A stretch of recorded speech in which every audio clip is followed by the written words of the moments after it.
Welcome to the BitByte podcast, your source for news and information about Bitcoin and the cryptocurrency space. This podcast is meant for educational and entertainment purposes only, and is not financial advice.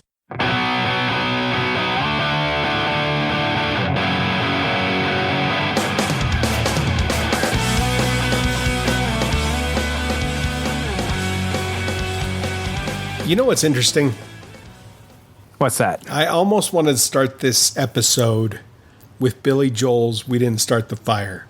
I think we get copyright struck pretty quick. Well, probably not, but maybe. But nobody cares. Nobody cares right now. Not right now. Nobody cares. At some point, maybe somebody will. Somebody might. But there's just been. First off, looking at the market, you've seen Bitcoin's price, right?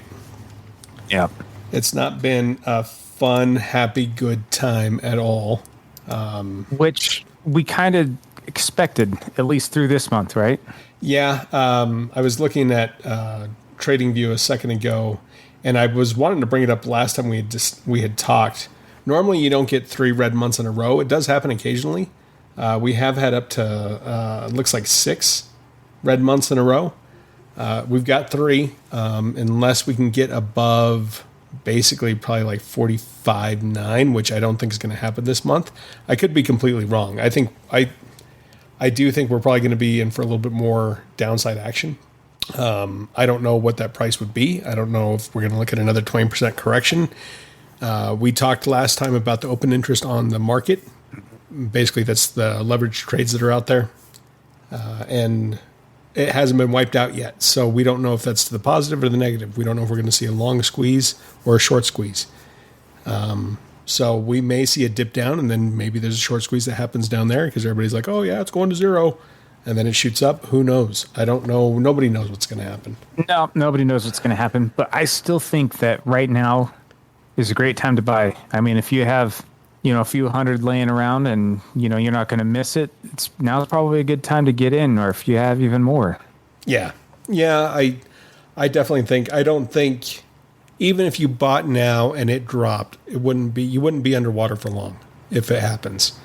No, I expect the Bitcoin to just bust out sometime this year, to be honest. I mean, we've been talking about inflation and all this stuff. It's a matter of time, and when all the leverage people are forced out, and then I guess whatever is the straw that breaks our economies back, right?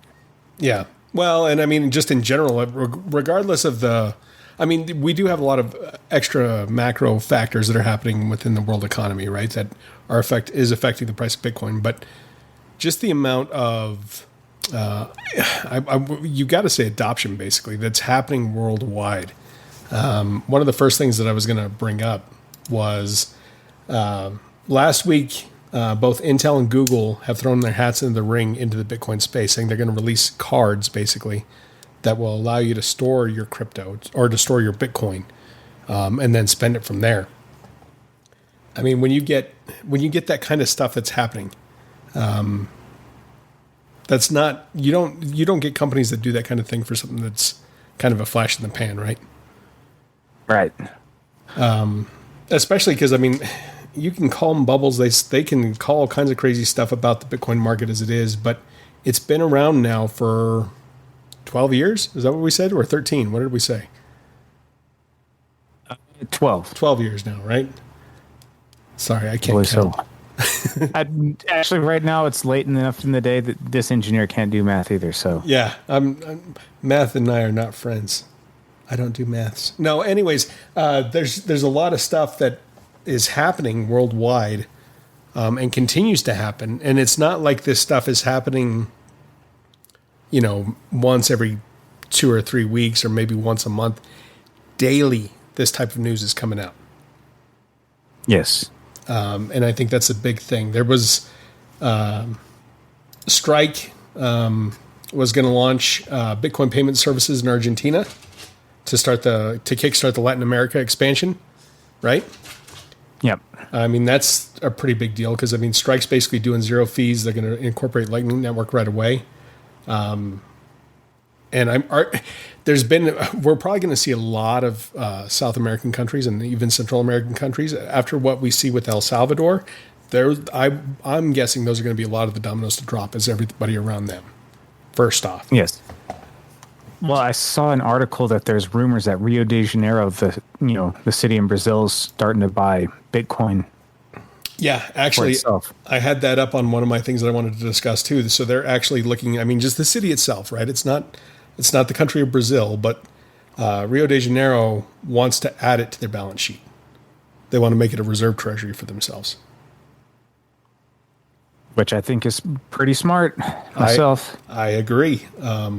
Last night I was doing an audit meeting for a certain group, and I was like, man. I should tell these guys maybe we should look at doing that, but that's neither here nor there. And the other thing that I wanted to talk about too, then this is kind of bad luck, good luck sequence all at the same time. You heard about Tonga, right?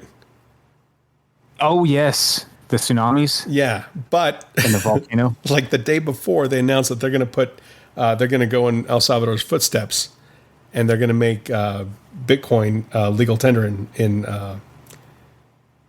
El Salvador, or not in El Salvador, in Tonga. Okay. Well, I was going to say, we're going to put on our tinfoil hat and start talking about harp. And isn't that crazy? Maybe that's the sign that Bitcoin's the devil's money. And they're like, oh, God's going to strike down Tonga. I don't know. That's crazy though. Might be. That is nuts, though, right? Like you just announced that. I mean, and I think there were rumors of it a little while back, but they just kind of officially said, okay, this is where it's at. This is where we're at in the process. It's going to happen this year. And then they get hit by a tsunami. Poor people. Well, no, that is definitely bad luck. I mean, they've lost, it basically has wiped out like all their internet access and everything, right? Yeah. And the videos that you see before it went down was pretty scary. Yeah, even did you see the one from space? I know this is completely off topic, but no, I did not see the one from space. That was a pretty epic little kind of explosion thing they showed from the space station when it happened. I mean, because you just see this blue right from the ocean, and then boom, all of a sudden this mushroom cloud comes out of the water.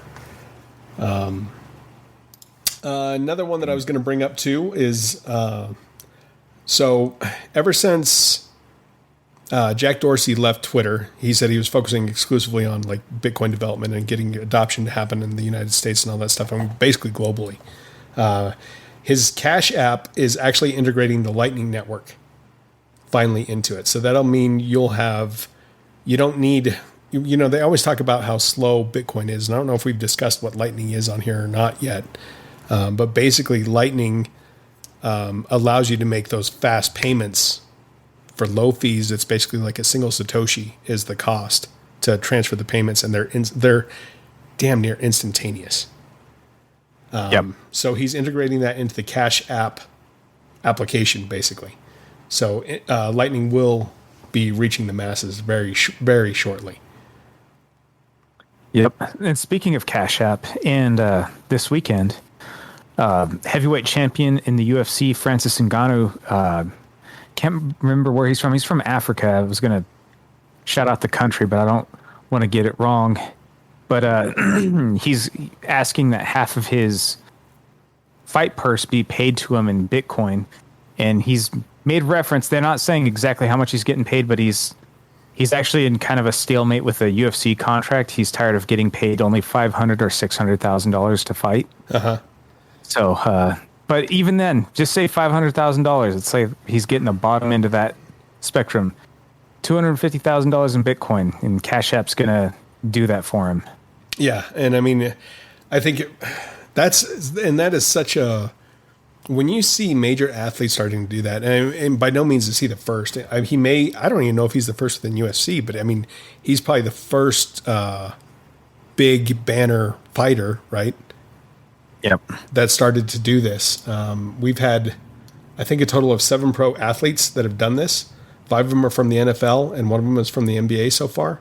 And I don't know how behind that number is, but I mean, you've got, Russell Okung from the Panthers, Aaron Rodgers from the Packers, Odell Beckham Jr. from the Rams, Trevor Lawrence with the Jaguars. Saquon Barkley with the Giants.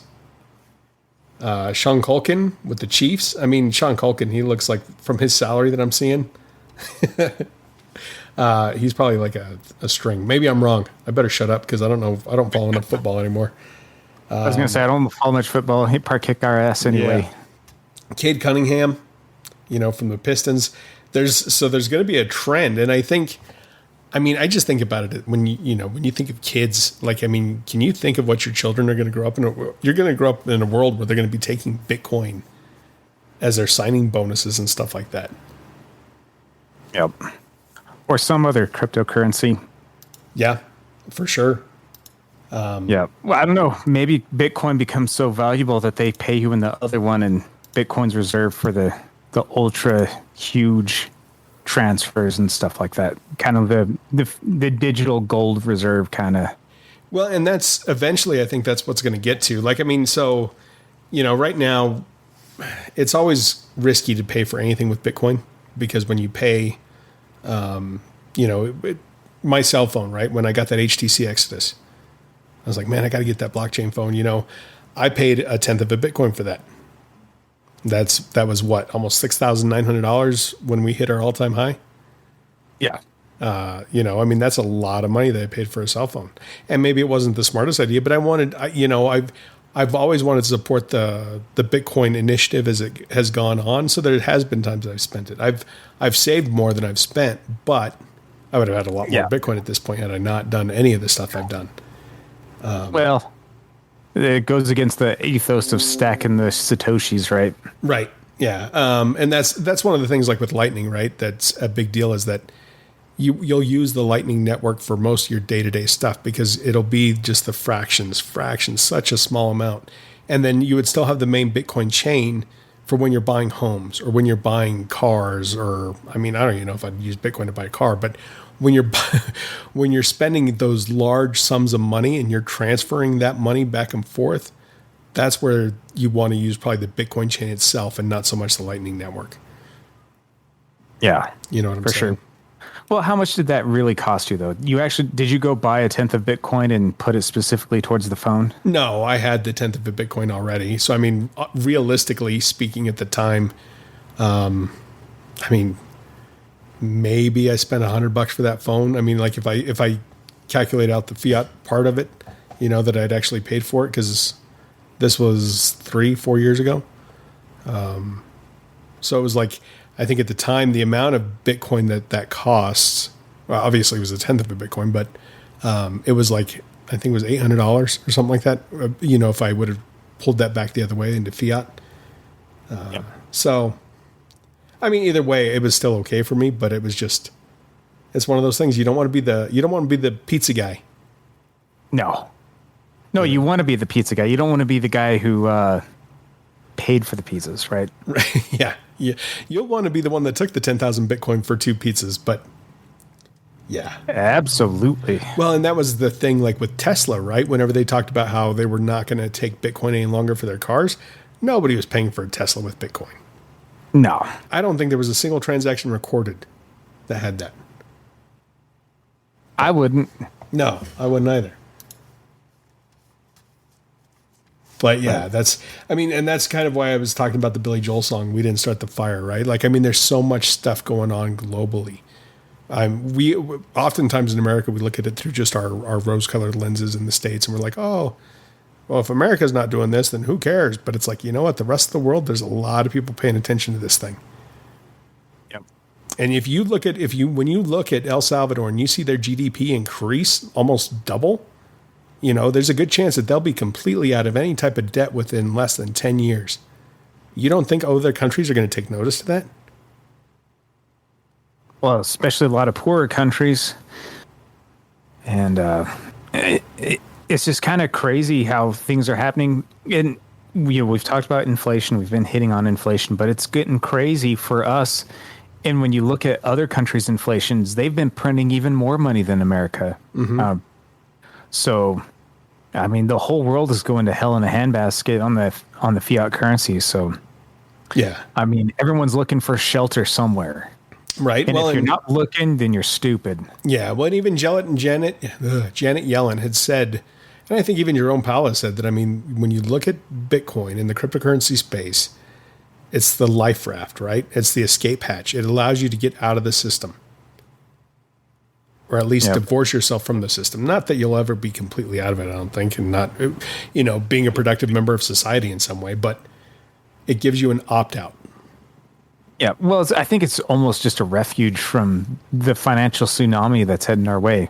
Yeah. Sorry, Tonga. Yeah. Boom, boom. Oh, I don't have a drum machine. And then Jerome Powell, I don't know if you heard his comments. I think it was last week, middle of last week, when they were talking about the digital dollar. And he said he sees a future where the digital dollar and the Bitcoin are going to coexist. I mean, that doesn't sound like a man that's looking to get to ban Bitcoin, right? At least not outwardly. No, and I don't think they will. I think they're if things continue with the way that they are, I don't think America has a choice. Because otherwise those other countries, because I mean, like I said, there's a lot of other world out there. If you get these little countries that are all of a sudden becoming independent, I mean, completely like they're debt free, their GDPs are skyrocketing compared to, some of the other countries and even America at that point. I mean, they would not be able to withstand that kind of monetary power. I don't know how else to put it. Like, I mean, they're going to have to either adopt it or they're going to let other people, we're going to fall behind. That's all there is to it. Yep. And I don't doubt us being a little bit stubborn on this, at least our leaders in government. I don't either. I do think that with the ban that took place in China for the 18th time or how many times they banned Bitcoin in China, with the ban that took place there, it truly did make it like a Western type of ideology. If China doesn't like it, the West has got to love it. I don't know. That's my feelings on it. And I hope they do. I mean, maybe I'm wrong. Maybe they're going to be jackasses and stick their head in the sand. But now you've got a lot of politicians that are actually starting to stack Bitcoin, that are openly saying that they've got Bitcoin. Yes. And as that continues to grow, you're not going to see. It goes back to the thing with the inflation and with the interest rates. Like, I mean, when you've got basically, I don't know if you've seen that chart where they were showing all the, I don't know if it was senators or congressmen or whatever, that had showed what they had done compared to like the S&P, like how they outperformed the market. You like Pelosi and a lot of politicians like that. Yeah, well, I mean, it was across the board. I mean, you can't even say it was just Democratic or Republican. Republicans were the ones that made the most when you look at that chart. But there were a lot of Dems on there too. But it's like they are heavily, heavily invested in the stock market. There's no way they're going to let the Fed raise interest rates, because if they do, that tanks that market and they lose all their money. Well, then it's just going to be inflation. It's going to keep on. Yeah, right? That's all they're going to do. They're going to inflate the hell out of everything. Like we've said, I mean, and that's what it goes back to. I mean, is if they keep pumping that money into the system, that's what they're going to do. They may raise interest rates and I think we talked about it last time. If they do, they're not going to do what they need to do is like 8 or 9% interest rate, right? Yeah, but they won't do that. 8 or 9% percentage point jumps. Yeah. Like 2 or 3 times probably, but Yeah, I mean, do you see them doing that? If they do that, that is going to wreck the stock market. It's going to wreck everything. Yeah, and they won't do that. They absolutely will not do that. That's my thought anyways. I agree with you, my friend. Yeah. We were talking, I don't know if we talked about it on this episode or before. I think we talked about it before we actually started recording. I think maybe next week we'll talk about some altcoins. Or maybe not next week, but next episode, talk about some altcoins and maybe start to talk a little bit about the metaverse. Absolutely. That's a crazy ride, man, when you start thinking about that. And you know what? When it comes to the metaverse, I think that kind of is the future, but is it going to be owned by Facebook? I mean, is it going to be some other... That goes back to the scary thing. But that's the same thing that we look at when we look at centralized currencies as opposed to decentralized currencies, right? Do you want the one that has the open permissionless protocol that anybody with a cell phone can download and interact with? Or do you want one that can be regulated or rolled back or change transactions on? And that's pretty much any other altcoin other than Bitcoin. Absolutely. And that's the unfortunate thing. I mean, I know there's a lot of promise, and by no means am I a Bitcoin maximalist, because I do have other coins, right? I do have other cryptos. But when you look at all those other ones, they can all be rolled back. They can all be changed. Something to think about. And you bring up a good point when you look at those mega corporations. Look at what Microsoft just did. I mean, in the gaming space, really has nothing to do with it, but they just bought Activision, Blizzard, and whoever the Candy Crush makers are. Yeah. $64 billion bill. Yeah, they're buying it all. And it's just going to be big corporations. That's all it's going to be. So do you want the big corporations, or you want the independent guys that have put stuff together and the decentralized groups to run things? Voluntary. That's what I want. Yeah. Well, no, I agree. And I think more than likely what's going to happen, though, is that I don't trust people. They're going to end up going for the big corporations. I agree. Anyways, do you have anything else you wanted to add? I think I'm out. All right, man. Everyone, thank you for listening. If you're subscribed, please do continue to listen to us. We are on iTunes. We're on Stitcher. We're on Google. We're on Spotify, I believe. We are on everything that you can get your fingers onto. We've been working on the back end to get that stuff out there for you. Let us know what you want to hear, too. I mean, follow us on Twitter at the BitBite Pod. You can email us at contact@bitbitepodcast.com. Did I say that right? I did say that right? I think so. You didn't say the other one. Yeah, I didn't say the other one. No, that's the important thing. And then, I mean, just drop us a note or join our Discord. Whatever you want to do. We're there. We'll listen. All right, man. Take it easy. Laters.